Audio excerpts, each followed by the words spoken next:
guess you could say part 2 of using the ALA raw data that we collected from our brown snake and saltwater crocodile, and how we would import that into a much more visually appealing mapping software such as Mapbox.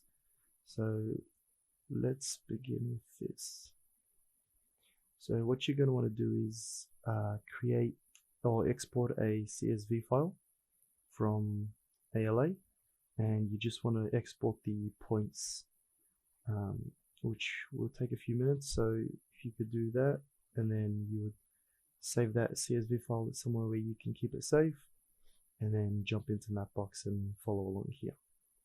So we're going to want to start in Studio.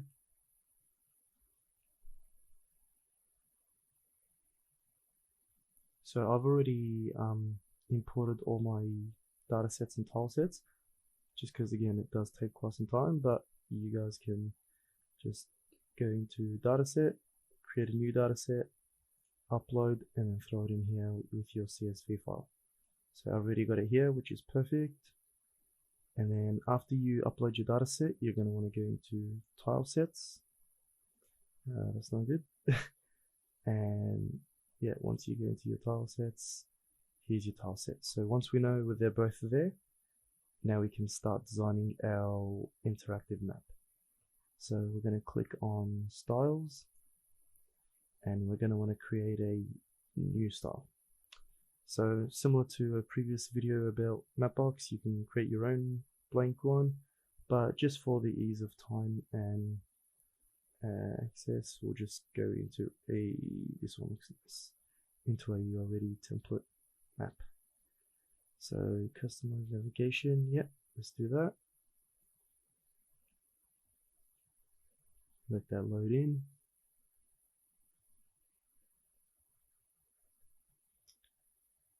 Alright, so I'm assuming we're in America.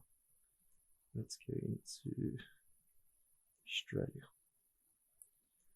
Okay, so I exported the brown snake data just because there was a lot more, yeah, it was spread out across Australia a lot more, so I thought it'd look a lot cooler and it'd be a lot more visually appealing. So yeah, I didn't grab the saltwater crocodile just because it was towards the top of Australia, whereas the brown snake stuff was scattered throughout, which would be more interesting to look at. So we're going on to layers. We're going to add a new layer, and we're going to grab the source, and the source is down here, king brown snake. So with your CSV file, you can just export the coordinates, so your longitude, latitude for your decimals, and just I guess the name of the king brown snake. So once you can just clean up your file to reduce the size for uploading, and you just wanting to grab your coordinates for that. So let's put that in. It might take a couple minutes.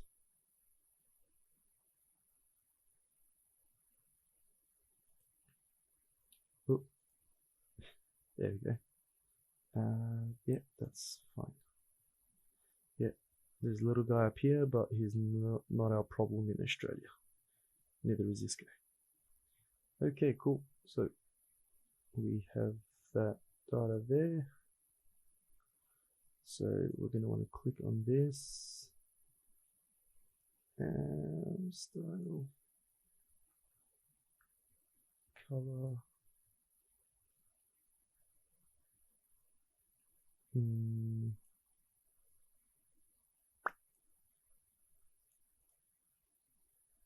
Let's change the type, and we're going to turn it into a heat map. Yeah, ignore that, that's fine. When we head back, it should turn into a heat map. Yep, perfect. So now let's clean this up a little bit. Radius too large, 10. Yep, perfect. Weight, intensity, things like that. Be 0.5. No, I like that better as 1. Cool. And then you can change colors and things like that as well. Um, and yeah, that's how we would import a using CSV files from ALA and throwing them into Mapbox to create some really interesting looking maps. And thank you for listening.